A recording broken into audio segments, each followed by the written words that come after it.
Hola, nosotros somos el primer equipo y hoy les vamos a hablar sobre hipotálamo, conformado por mis compañeros Alvarado García, Vanessa, Álvarez Pico, Sergio, su servidora Araujo Ornelas Paola, Arce Camacho Sandra y Beltrán Acosta José Eduardo. En el primer subtema, mis compañeros les explicarán sobre la anatomía del hipotálamo, cómo se divide en sus núcleos y cuáles son sus principales funciones.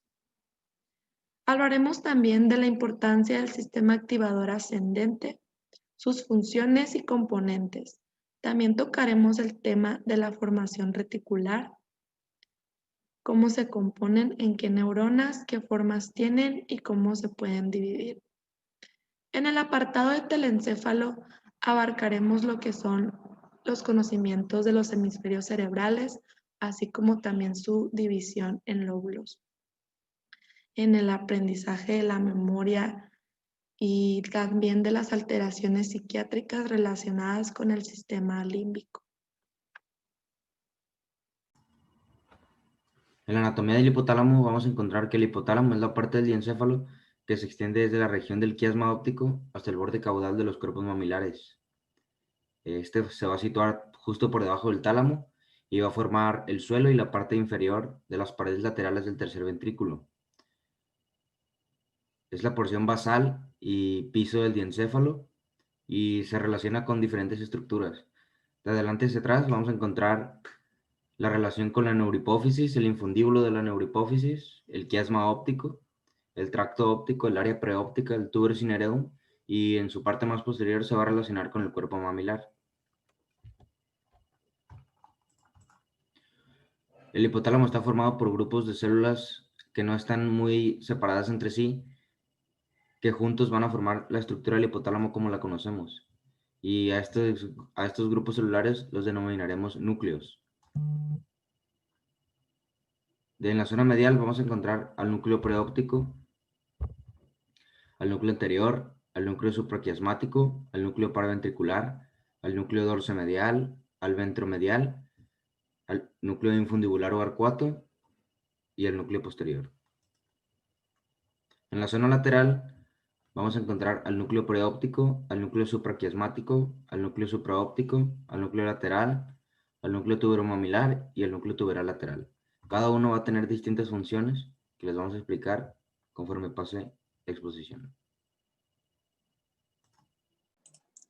Bueno, tenemos que en las funciones del hipotálamo, una de ellas es el control endocrino, que lo que hace es pues controlar las hormonas. Desde el hipotálamo hay unas neuronas que se encargan de controlar la hipófisis, la, la adenohipófisis, que es la encargada de la secreción de varias hormonas, como podrían ser la luteinizante, la del crecimiento, la de la tiroides, entre otras. La neurosecreción, por otra parte, pues es básicamente la secreción de la vasopresina y de la oxitocina por medio de los núcleos supraóptico y el paraventral. En la regulación de la temperatura, tenemos que el núcleo anterior es el encargado de la regulación de la temperatura, y esto básicamente, por dar un ejemplo, cuando una persona tiene mucho calor y el cuerpo empieza a sudar, es para recuperar la temperatura normal, la temperatura corporal del cuerpo humano. En la regulación de la ingesta de alimentos y agua, el que nos incita a comer, a beber agua, es el núcleo lateral, y el que nos dice cuando ya estamos llenos, el que nos sacia, es el núcleo medial. En la emoción y el comportamiento tenemos que el encargado de este es el núcleo ventromedial, y em, pues es dependiendo del estímulo que se le dé. Si se le da un estímulo bien correcto, lo que pasa es de que da una respuesta pasiva, una buena respuesta. Y en caso de una lesión a lo que genera es agresividad o ira. Y en el control de ritmos circadianos, pues el hipotálamo controla unos cuantos, como podrían ser la temperatura corporal, podría ser uno.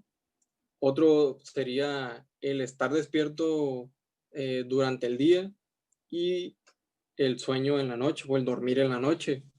Y el encargado de este es el supraquiasmático. Y por último tenemos que una cosa muy importante, una función muy importante del hipotálamo es el control autónomo, ya que el hipotálamo es el que asume gran parte, la mayor parte del control autónomo del cuerpo y como que lo asigna, integra esta función del control autónomo junto con la del sistema neuroendocrino para preservar una buena homeostasis. Y además de esto, se conecta muy bien con el sistema reticular.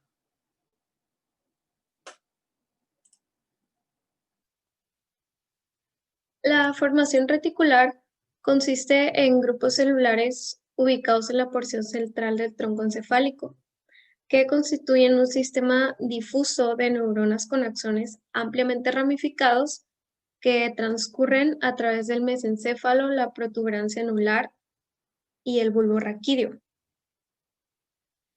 La formación reticular contiene redes neurales pequeñas con funciones variadas, como la regulación del despertar, el ciclo sueño-vigilia, la regulación del dolor, la del tono muscular y algunas funciones autonómicas como la frecuencia cardíaca y la respiración.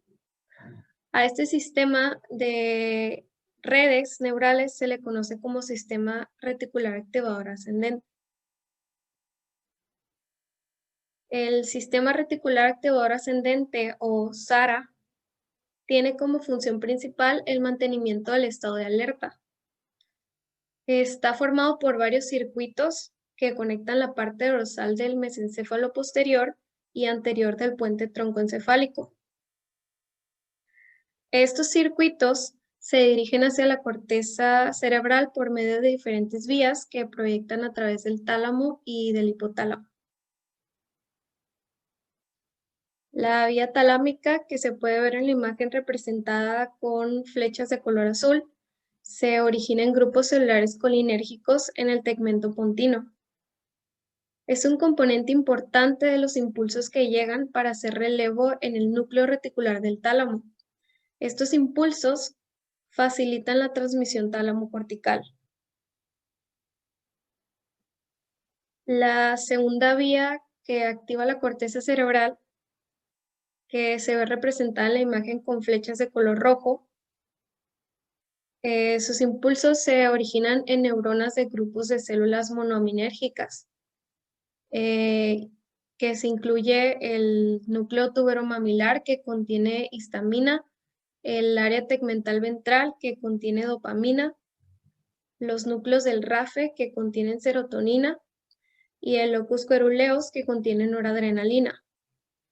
Esta vía recibe también contribuciones desde las neuronas peptidérgicas del hipotálamo lateral que contienen orexina y de neuronas del prosencéfalo basal que contienen ácido gamma-aminobutírico. Todas estas vías ascendentes atraviesan la región de unión del tronco del encéfalo y el prosencéfalo, donde sus lesiones podrían causar una profunda somnolencia. Entre las funciones del sistema reticular activador ascendente tenemos la conciencia, que por ejemplo, si tenemos un examen al día siguiente a las 7 de la mañana y ponemos alarma a las 6, nos vamos a dormir conscientes de lo que tenemos que hacer al día siguiente, por lo que es muy probable que nos despertemos incluso antes de que suene la alarma porque nuestro SARA está activo. El estado de sueño, de vigilia está dado principalmente por el SARA y los principales neurotransmisores implicados en este proceso son la dopamina, la noradrenalina, la acetilcolina y el glutamato. Por otro lado, el estado de sueño está controlado principalmente por el núcleo ventrolateral preóptico. Este se encuentra en la parte posterior del hipotálamo. Sus neurotransmisores característicos son la serotonina, la melatonina y la glicina, que tienen como función principal inhibir al SARA. Por último, el sistema reticular activador ascendente interviene también en las transiciones desde un estado de conciencia relajada y distraída a periodos de alta tensión. Esto se da por el incremento del flujo sanguíneo en las regiones en donde se encuentran los núcleos de este subsistema. Flujo sanguíneo, el cual viene a indicar que hay un incremento en la actividad neuronal en la formación reticular del mesencéfalo y de los núcleos intralaminares del tálamo. La formación reticular es una red continua de células y fibras nerviosas que está asentada en las zonas profundas del sistema nervioso central y que se extiende desde la médula espinal y pasa a través de la médula oblongada, el puente, el mesencéfalo, el subtálamo, el hipotálamo y el tálamo.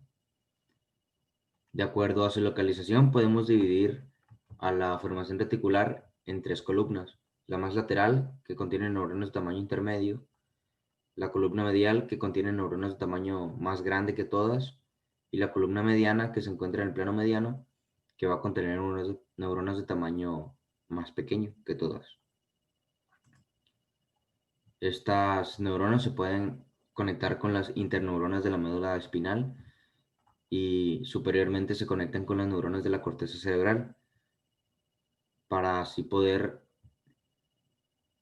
participar en el intercambio de impulsos nerviosos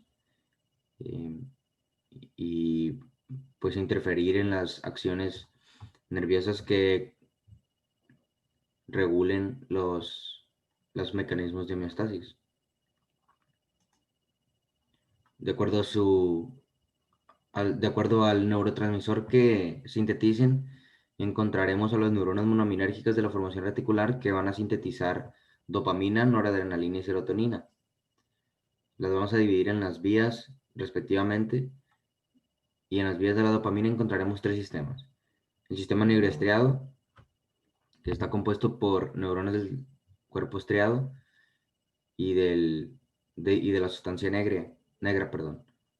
Gracias a esto, pues vamos a poder controlar el tono muscular porque está conectado a los ganglios basales.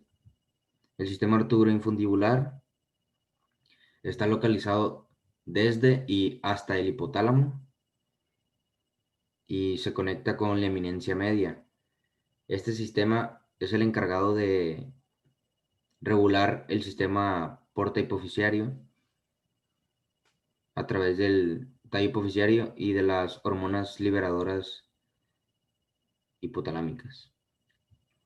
El sistema mesolímbico está conectado desde el sistema ventral del mesencéfalo y va a inervar el sistema límbico.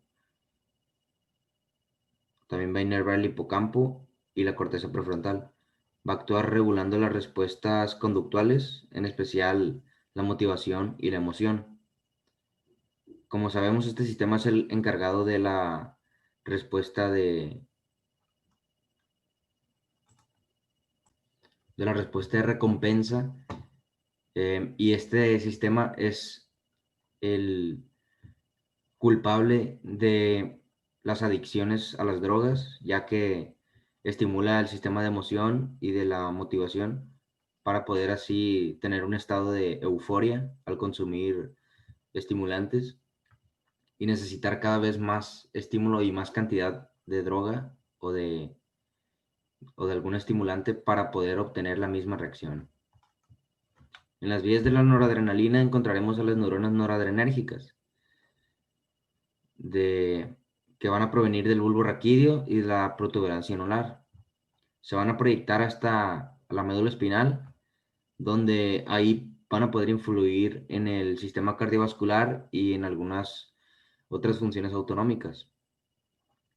También van a estar conectados con el sistema límbico y la corteza cerebral, las cuales les van a permitir regular el estado del ánimo y también van a regular el estado afectivo.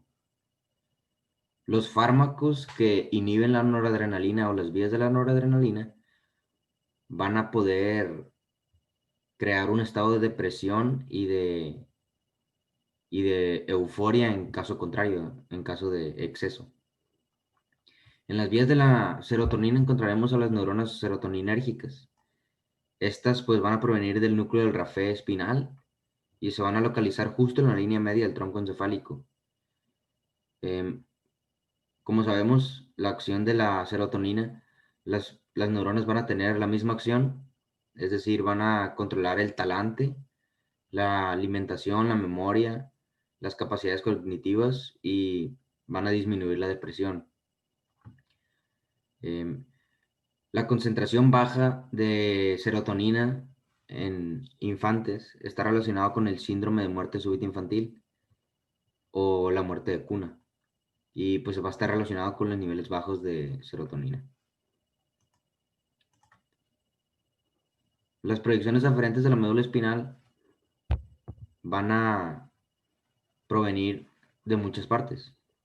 Como lo podemos ver, van a provenir de la médula espinal a través de los fascículos espinoreticulares, de los fascículos espinotalámicos, del menisco medial y también van a provenir del rafe espinal.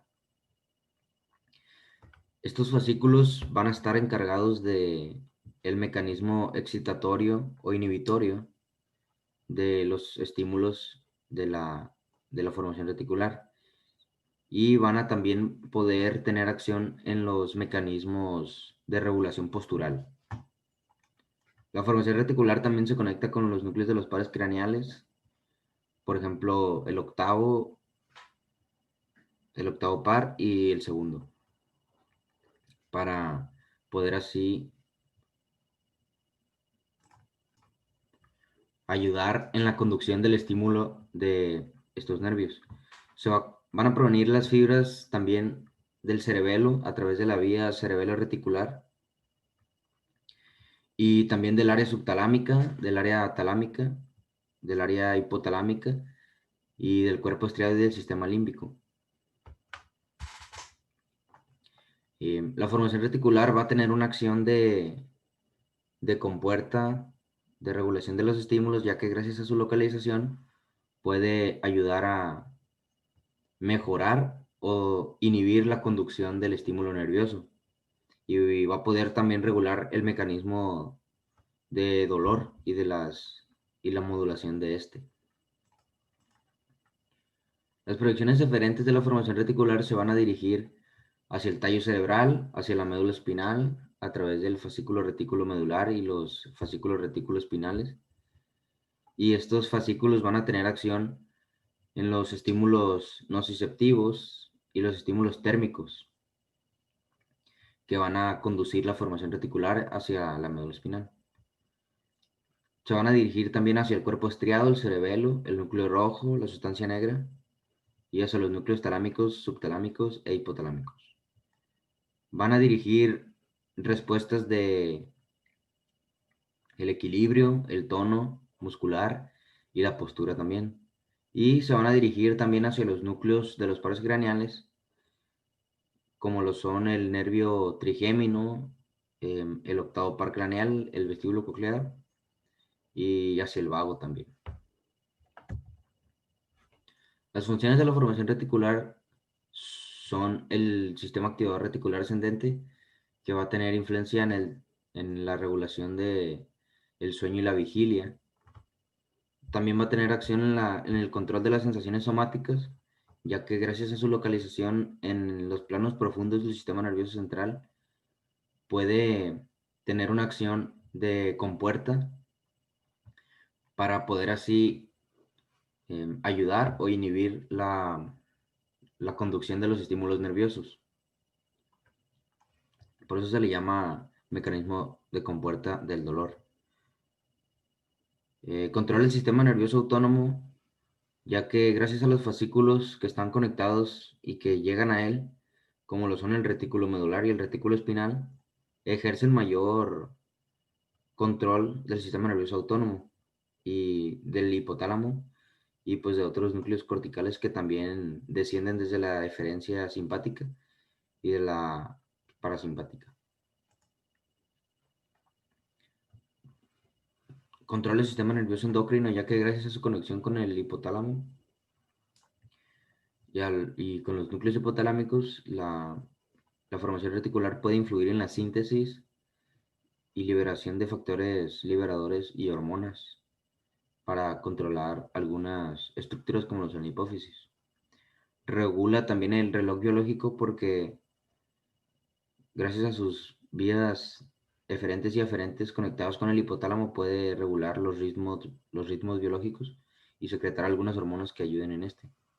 Y controla el músculo esquelético porque gracias a los fascículos espinoreticulares y espinomedulares puede conectarse con las interneuronas y las motoneuronas alfa para poder así inervar las fibras extrafusales y poder regular el movimiento de los músculos.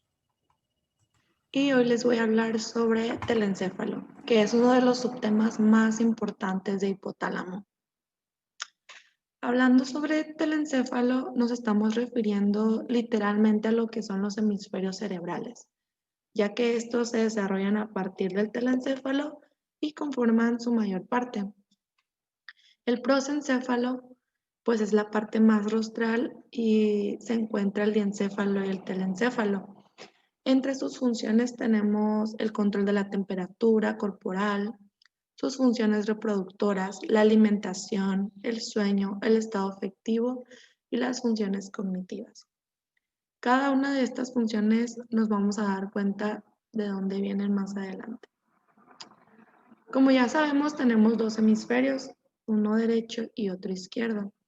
El izquierdo se caracteriza primeramente por ser un hemisferio lineal, lógico, inteligente se podría decir, mientras que el hemisferio derecho se encarga totalmente de lo contrario. Este se encarga sobre lo fantasioso, la creatividad de la persona, lo analógico, las cosas al azar, o sea, totalmente lo contrario. En los hemisferios cerebrales se encuentran una serie de comisuras muy importantes. La principal y la más grande es el cuerpo calloso, que como se pueden dar cuenta en la imagen, este conecta al hemisferio, derecho e izquierdo. Y tenemos la comisura anterior que conecta a los componentes rostrales tanto de los lóbulos derecho y del izquierdo. Es un poco más pequeña, pero también es de gran importancia. Entrando a mi tema favorito, los lóbulos de los hemisferios. Principalmente tenemos dos líneas imaginarias se podría decir, para localizar o para identificar mejor estos lóbulos. Primero tenemos una línea vertical o también llamada de Rolando, que divide tanto al lóbulo frontal como al lóbulo parietal. Y tenemos una línea lateral o de Silvio, que separa al lóbulo parietal del temporal. Y pues tenemos un lóbulo occipital, pues que es el más pequeño. Este solamente se divide por una línea parieto-occipital que se encuentra acá atrás. Muy bien, hablando de lleno a lo que son cada uno de los hemisferios. En el primero tenemos al lóbulo frontal, que contiene tres importantes cortezas. La primera es la corteza de asociación prefrontal. Esta me gusta mucho ya que se encarga sobre los movimientos, tanto también de la actividad voluntaria, de la toma de decisiones y también de los rasgos de la personalidad. Y está señalada como con una ruedita aquí en el lóbulo frontal. Tenemos la corteza premotora, que es de color como amarillo mostaza, un poco más pequeña. Pues efectúa la coordinación de los movimientos motores complejos, o sea, es el que se encarga de coordinar cada uno de ellos.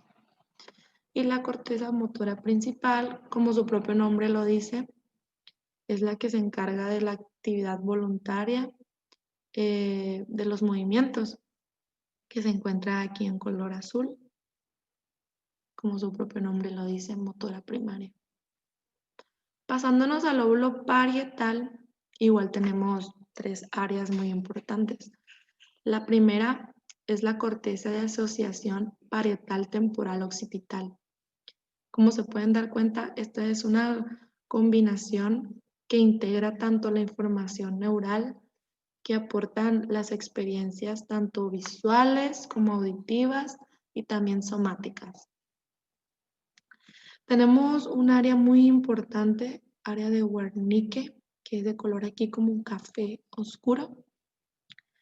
Esta, junto con otra área que se encuentra en el lóbulo frontal que se llama área de Broca, conforman lo que es el discurso de cómo los humanos tenemos la capacidad de comunicarnos. Obviamente, el uso de estas dos áreas es fundamental para que nosotros los humanos nos podamos entender y darnos a entender a las demás personas. Esta se encuentra en el lóbulo parietal, el área Wernicke. Y tenemos, por último, en el lóbulo parietal la corteza somatosensorial, que es de color acá morado. Esta se encarga, como su propio nombre lo dice, pues de las sensaciones y de las propiocepciones también. Pasándonos al lóbulo temporal, tenemos dos cortezas. La primera, la auditiva primaria, que se encuentra en color verde, está muy pequeñita aquí, pero pues es de las más importantes, ya que, como su nombre lo dice, se encarga principalmente de la audición. Y tenemos la asociación límbica, que está más abajito acá. Esta es la región para la motivación, las emociones y también, ¿por qué no?, la memoria.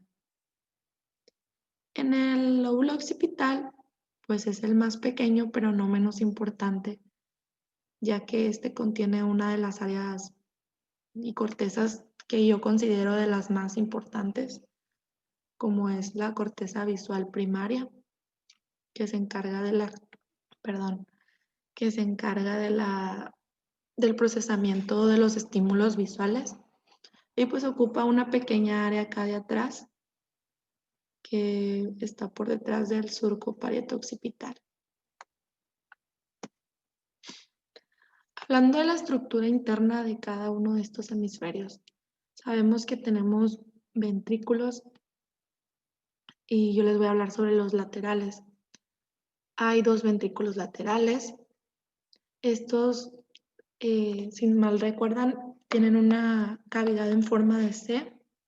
Estos están cubiertos por epéndimo y llenos de líquido cefalorraquídeo también.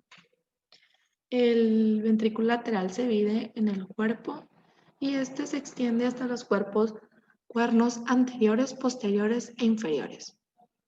Estos se comunican con un tercer ventrículo a través de un foramen, como su propio nombre lo dice, interventricular. Tenemos también núcleos basales, que esta se aplica a una colección de masas de sustancia gris situadas en cada uno de ellos. El primero se trata del cuerpo estriado, que ya se los he mencionado demasiado, que ya les dije que es el más importante del encéfalo, ya que este conecta a ambos hemisferios, tanto derecho como izquierdo. Y sabemos que el cuerpo estriado está conformado por el núcleo caudado y el putamen. En el núcleo amigdalino o complejo amigdalino también, este se encuentra en el lóbulo temporal, está muy cerca del uncus y también forma parte del sistema límbico. Por último tenemos el claustro, que este consiste en una lámina muy delgada de sustancia gris. Está separada de la superficie lateral del núcleo lenticular por la cápsula externa. En realidad, la función del claustro se desconoce aún. Muy bien, por último pasaremos a lo que es la sustancia blanca, que la sustancia blanca está compuesta por unas fibras mielinizadas de diferentes diámetros sostenidas por la neuroglia. La primera de las fibras es las fibras comisurales, que se pueden apreciar en color rojo. Estas, pues ya les hablé de ellas un poco. Son las más grandes. Se encuentra el cuerpo calloso, pues que es la mayor comisura del encéfalo. Y se divide en el pico, la rodilla, el cuerpo y esplenio. Tenemos una comisura anterior que cruza la línea media en la lámina terminal, una comisura posterior que está por encima de la abertura del acueducto mesencefálico. Tenemos el fornix, que forma parte del sistema eferente del hipotálamo y su función principal es conectar las formaciones hipocámpicas de ambos lados. También tenemos núcleos avenulares, que estos reciben muchas fibras aferentes de los grupos o cuerpos amigdalinos y se dirigen hacia la estría medular del tálamo. En sí también se desconoce la función de estos núcleos avenulares. Pasando a otras fibras tenemos las de asociación, que son las de color verde, un poco más pequeñas. A comparación de las comisurales, estas solo se interconectan en un mismo hemisferio, no pasa de un hemisferio a otro. Y pueden clasificarse también en grupos cortos y largos. Tenemos por último, pero no menos importante, las fibras de proyección, que se aprecian de color azul claro. Estas son fibras nerviosas tanto aferentes como eferentes que vienen y van. Como se pueden dar cuenta, estas sobresalen sobre lo que es la corteza cerebral. Y acá está el tronco encefálico, entonces van y vienen desde el tronco encefálico hacia la corteza cerebral. Deben circular entre grandes masas de sustancia gris dentro de los hemisferios cerebrales. Bueno, en el lenguaje y el habla tenemos que la capacidad de comunicación, de comunicarse, es una capacidad que tenemos los seres humanos de forma lingüística, ya sea verbal o escrita, que solo está en nosotros. Entonces, es una capacidad difícil de estudiarse, ya que como solo está en nosotros, la única manera que se ha encontrado de estudiarla es en personas con afasias, que es problema en la alteración de las palabras o el significado de esto, de las que ellas quieren dar a entender qué es. Y esto se ocasiona después de lesiones cerebrales. Y por mencionar alguna de las áreas más importantes, tenemos al área de Wernicke, la cual se encuentra superior al lóbulo temporal y esta se encarga de procesar la información captada por las cortezas somatosensitivas, la visual y la auditiva. Por otra parte tenemos al área de Broca, que esta área pues es encargada de los movimientos de la boca y de la lengua y de la garganta junto con la corteza motora. Esta se encuentra en el área prefrontal y pues es encargada de los movimientos de la boca. Estas dos áreas en conjunto, gracias a unas de fibras y un fascículo arqueado que se conectan, dan la coordinación de lo que es el habla y la lingüística.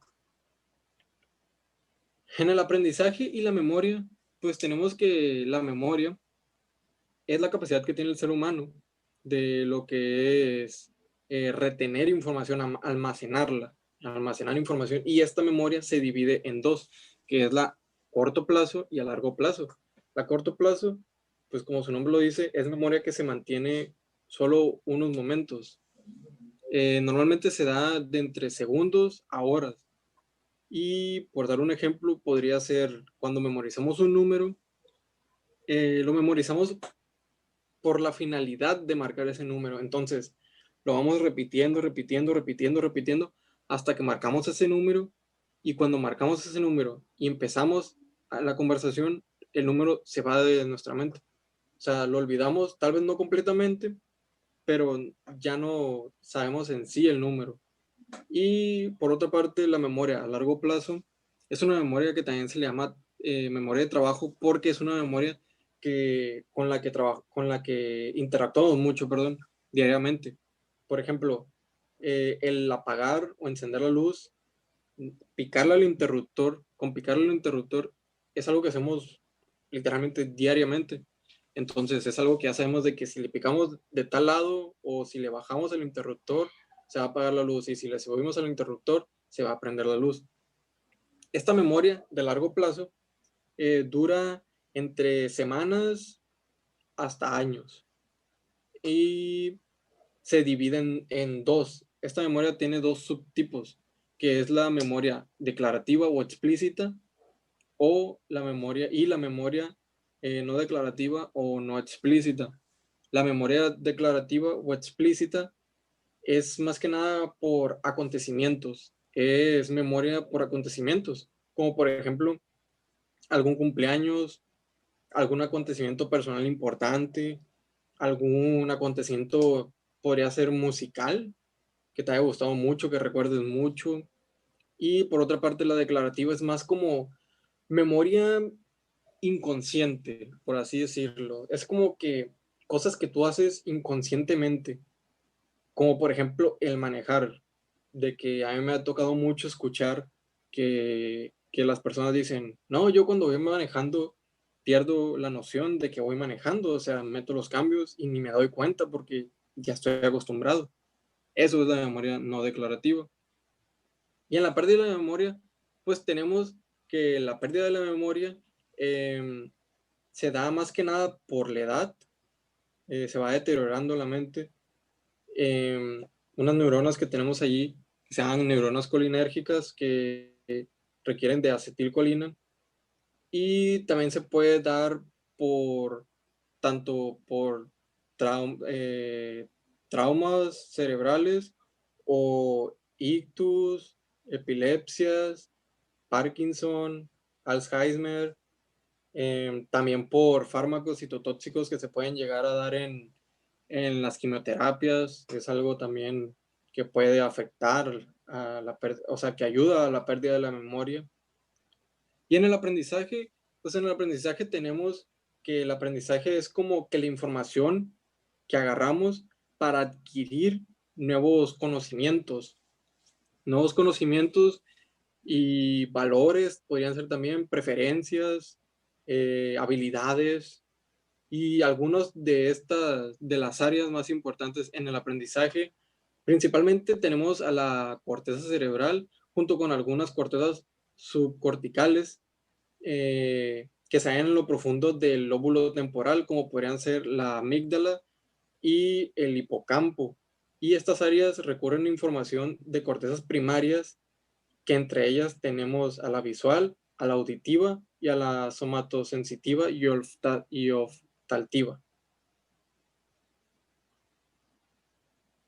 Bueno, como comentó mi compañero Eduardo, el sistema límbico es el encargado de muchas cosas. Entre estas, es el encargado de regular nuestras emociones.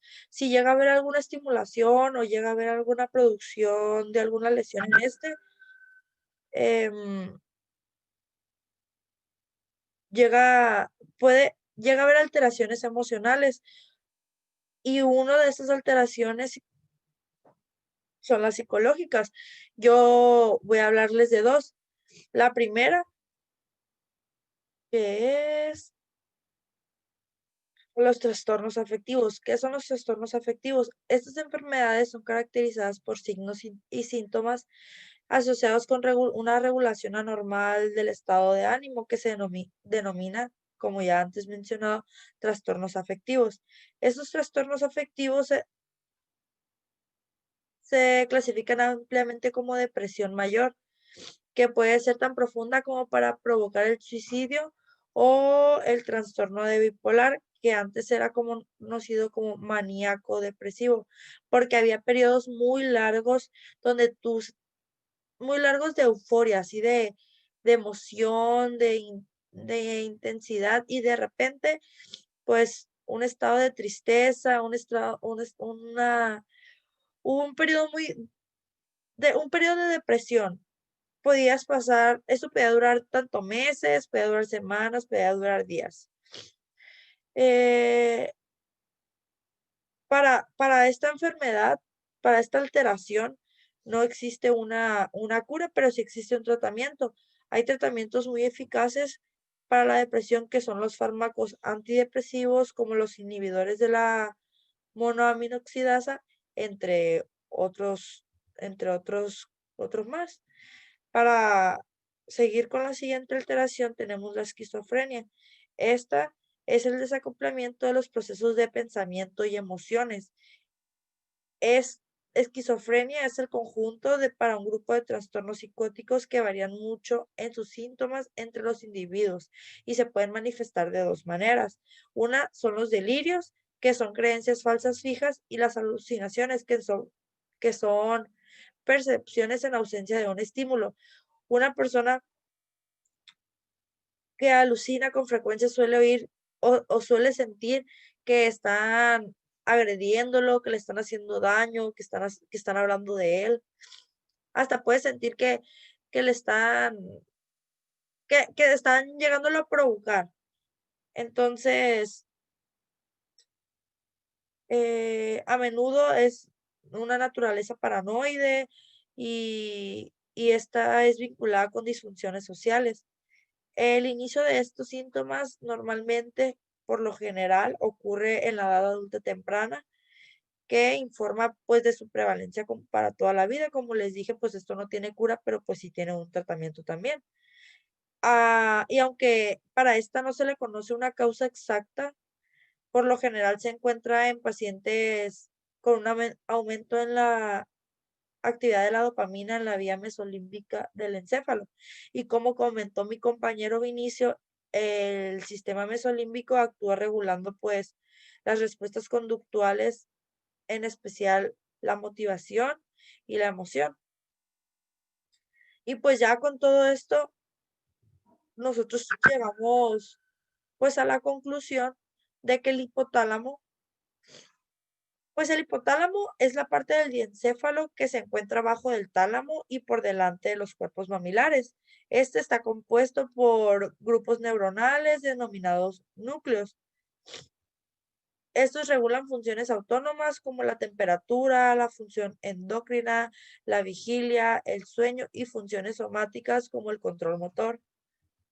Se conecta con la médula a través de la formación reticular y el SARA, que tiene como función principal el mantenimiento del estado de alerta, y se conecta con el mesencéfalo posterior y con el anterior. La formación reticular es una pared de neuronas situada en el plano profundo del tallo cerebral y produce catecolaminas y monoaminas, y son de distintos tamaños. Funge como compuerta para los estímulos que pasan por esta, facilitando o inhibiendo su transmisión. Este se conecta con múltiples estructuras como la médula espinal, el cerebelo y el telencéfalo. El telencéfalo abarca una gran variedad de órganos del sistema nervioso central que se dividen en lóbulos y diferentes estructuras que influyen en los compartimientos cotidianos, como la memoria y el aprendizaje, procesos que realizan diariamente y que implica la asimilación de información nueva y su entrega a la memoria. Las alteraciones de estos sistemas, incluidos la memoria y el sistema límbico, o sea, la memoria y el sistema límbico producen conductas agresivas, esquizofrenia y algunos trastornos afectivos. Y esto es todo de nuestra parte.